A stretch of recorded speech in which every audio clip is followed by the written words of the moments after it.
It's officially here, the start of the 2019 NFL season. In less than 3 days, on Thursday Night Football, we have Bears-Packers. But if you're like me, you might still have some fantasy drafts left. And if you haven't noticed, we still have one position left to cover, the tight end position. And so, like all of our other positions, in 10 minutes or less, we're going to give you all the information you need regarding the 2019 tight end position. Let's quickly get into this.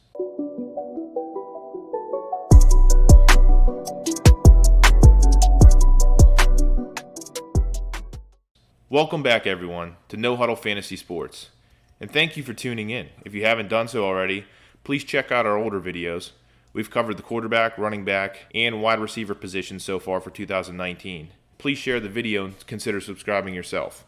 So what are we talking about here with the tight end position? Well, for one, the tight end position is one of the hardest positions to draft for. And that's mainly due to the fact that it's the largest variance among all positions in terms of production. Once you get outside the top 5, there's a massive drop-off in production. It's really tough sledding outside of the top 3, top 5 at the position. In 2018, Travis Kelce was our leader, putting up 294 points at the PPR position. But once you go from tight end 1, Travis Kelce, all the way down to tight end 10, you're looking at a 160-point difference. It's easily the biggest point differential in all of positions in fantasy football. It's huge. And so, knowing that, what should be our strategy?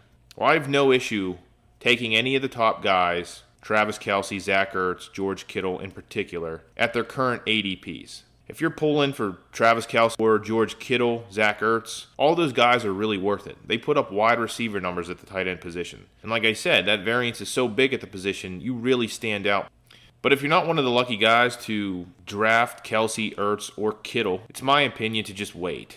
Wait till later in the draft, take some shots on guys that are up and coming, saw some usage. There's different ways to look at it, but in general, if you're not landing those top 3 guys, just sit and wait until later in the draft. And when you're looking at the tight end position, it's similar to the wide receiver position in that you want to focus on offensive tempo, you want volume in general, you want to take a tight end that's involved in the passing game, and on top of that, you want to focus on red zone usage.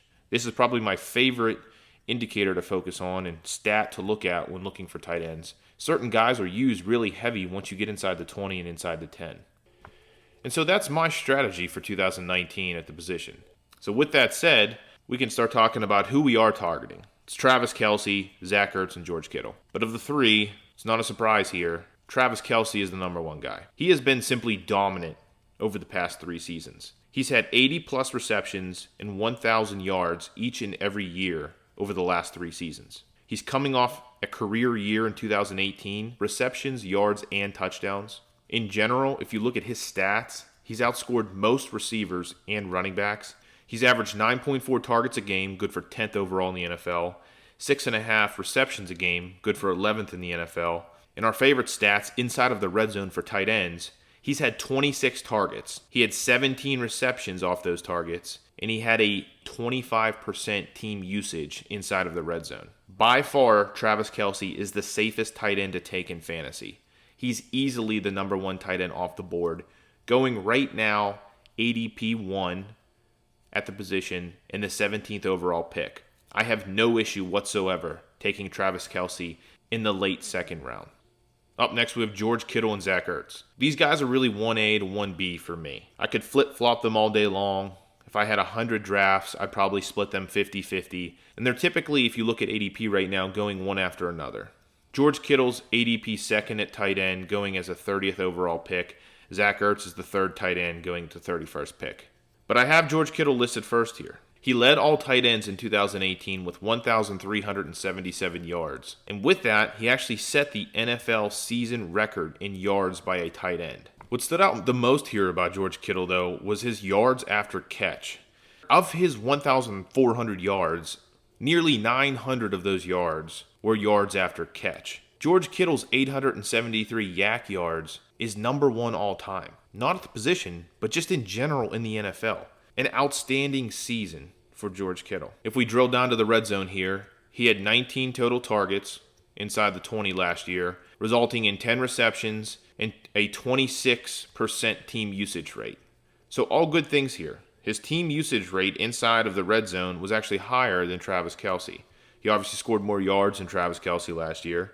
The downside is he only had 5 touchdowns. On top of that, I really think he's still their number 1 receiving option. They haven't really added much on the outside. And the other final good point on him, and really the point that lands him above Zach Ertz, is the fact he did all this with backup quarterbacks. This year, they'll have Garoppolo back, so there technically should be an upgrade at the position. And for that reason, I have him as my number 2 tight end on the board.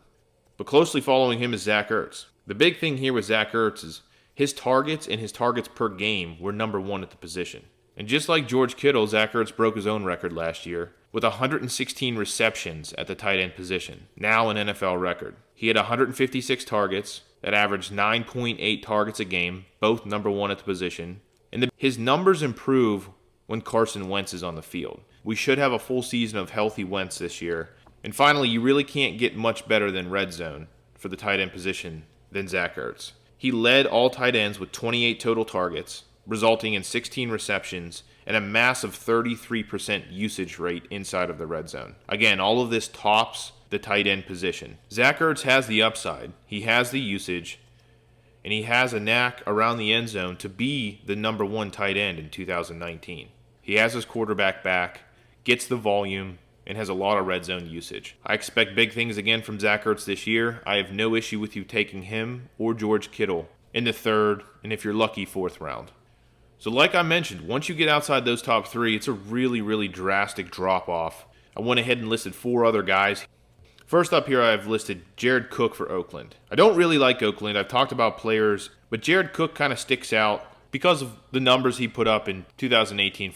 He was a top 5 tight end in terms of production in PPR. He ranked in the top 4 at tight end in terms of usage, team usage. So we know that Derek Carr and Oakland in general is trying to look for him once they get inside the 20. Will Antonio Brown change this? Possibly, but I would think that adding an elite receiver like Antonio Brown to the roster should help open up more things for Jared Cook. He seems to have been a favorite target of Derek Carr's in the past, so I suspect that should continue going forward. Next up, I have Evan Ingram listed here. He's a good breakout candidate for 2019. And this is mostly because I think he is the best receiving weapon left on the Giants. People are high on Sterling Shepard this year, suggesting he's going to get all the volume with OBJ gone.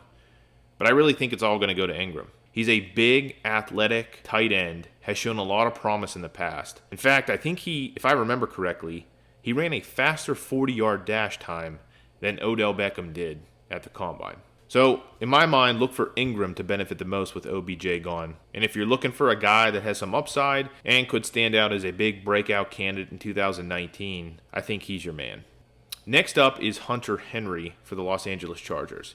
He, in all of my drafts, is the most commonly drafted tight end, I guess I would say, for me. I've taken him in a number of drafts. I think he offers a lot of upside, similar to what Evan Ingram offers for the Giants. The difference here is he plays on a much better team. We didn't get to see much of Hunter Henry last season.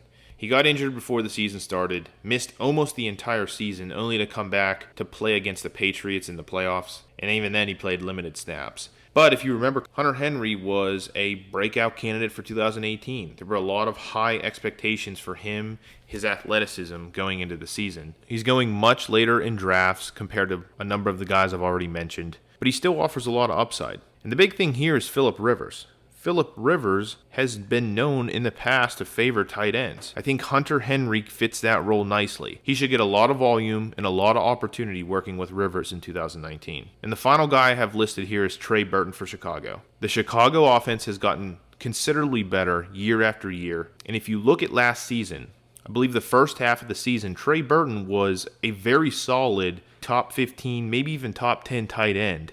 He got a decent amount of volume in red zone usage. However, once the second half of the season hit, a lot of those numbers dropped for Trey Burton. I don't know exactly what the issue was. He does play in Chicago. The weather does change dramatically. And in the past, Chicago has turned into a more run-heavy team as the weather gets colder. But nonetheless, Trey Burton finished last year with solid red zone usage.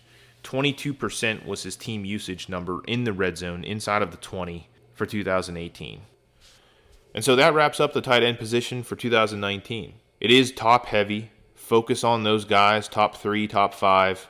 And if you don't manage to land one of those 3 guys, focus on the strategy we laid out early on in this video. As always, smash that like button, share this video, and and be sure to subscribe to the channel. And if you haven't yet drafted, I hope this video benefits you. Stay tuned for our next video. We'll be jumping into DFS football. Good luck out there.